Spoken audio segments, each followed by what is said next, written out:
Selamat malam, sejahtera, shalom Ibu Bapak Saudara-saudara Jemaat GPB Sejahtera di DKI Jakarta yang diberkati Tuhan. Salam sehat. Mari membaca Alkitab. Bacaan Alkitab kita malam hari ini terambil dalam kitab Yunus pasalnya yang ketiga dan yang keempat. Mari kita satu di dalam doa. Bapa di sorga, kami mengucap syukur terima kasih untuk semua berkat Tuhan, di mana Kau sudah memelihara kami sepanjang perjalanan hidup kami dari pagi hari hingga malam ini. Sebelum kami masuk dalam tidur malam kami akan membaca bagian dari Alkitab yang berintikan firman Allah.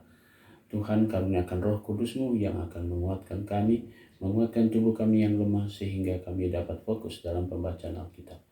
Doa syukur kami di malam hari ini kami serahkan sepenuhnya dalam nama Yesus Kristus, firman yang hidup.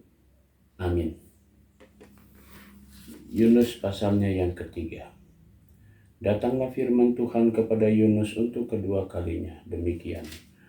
Bangunlah, pergilah ke Niniwe, kota yang besar itu, dan sampaikanlah kepadanya seruan yang kufirmankan kepadamu. Bersiaplah Yunus lalu pergi ke Niniwe, sesuai dengan firman Allah. Niniwe adalah sebuah kota yang mengagumkan besarnya, 3 hari perjalanan luasnya. Mulai Yunus masuk ke dalam kota itu sehari perjalanan jauhnya, lalu berseru, 40 hari lagi maka Niniwe akan ditunggang balikan. Orang Niniwe percaya kepada Allah, lalu mereka mengumumkan puasa, dan mereka, baik orang yang dewasa maupun anak-anak, mengenakan kain kabung. Setelah sampai kabar itu kepada raja kota Niniwe, turunlah ia dari singgasananya, ditanggalkannya jubahnya, diselubungkannya kain kabung, lalu duduk ia di abu. Lalu atas perintah raja dan para pembesarnya, orang memaklumkan dan mengatakan di Niniwe demikian. Manusia dan ternak, lembu, sapi dan kambing domba tidak boleh makan apa-apa, tidak boleh makan rumput dan tidak boleh minum air. Harusnya semuanya manusia dan ternak berselubung kain kabung dan berseru dengan keras kepada Allah, serta haruslah masing-masing berbalik dari tingkah lakunya yang jahat, dari kekerasan yang dilakukannya.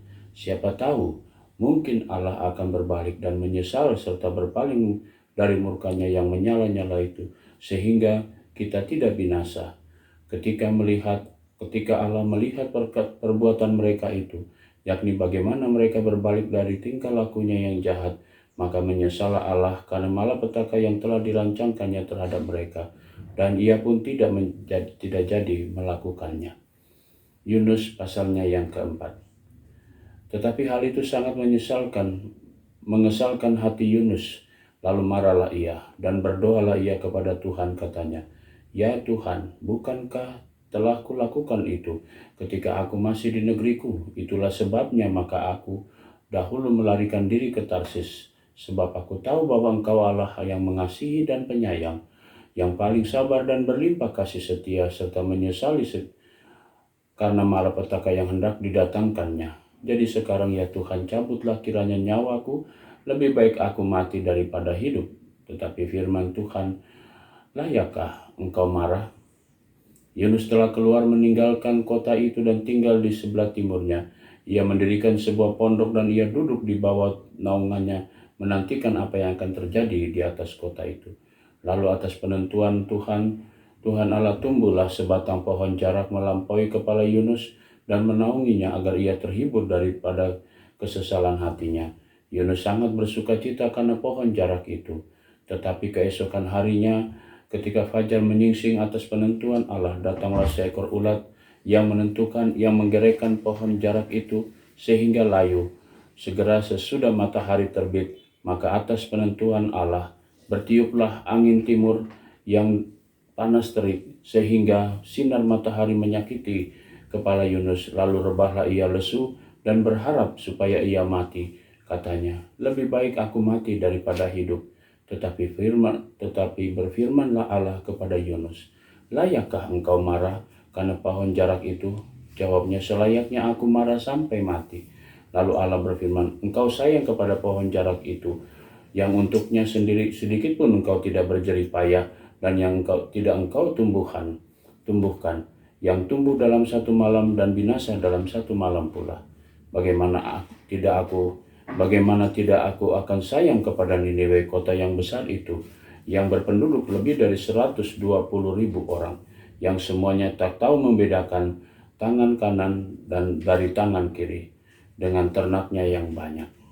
Demikianlah pembacaan Alkitab kita di malam hari ini. Mari kita satu di dalam doa. Bapa Surgawi, kami mengucap syukur terima kasih untuk semua tuntunan Roh Kudus-Mu. Saatnya kami memasuki tidur malam kami. Tuhan, kami mau serahkan seluruh hidup kami dalam tangan-Mu. Engkau pelihara kami dan jaga kami, sehingga kami semua dalam tidur malam kami dijaga oleh Tuhan, dan kami dapat tidur dengan baik. Besok pagi kami boleh bangun kembali dengan tubuh yang segar, di mana kami juga akan mempersiapkan langkah kami untuk melanjutkan karya yang Tuhan berikan bagi kami.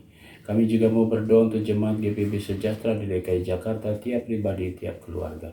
Inilah doa syukur kami di malam hari ini ya Tuhan, yang kami naikkan semuanya hanya di dalam nama Tuhan Yesus Kristus, Juru Selamat kami yang hidup.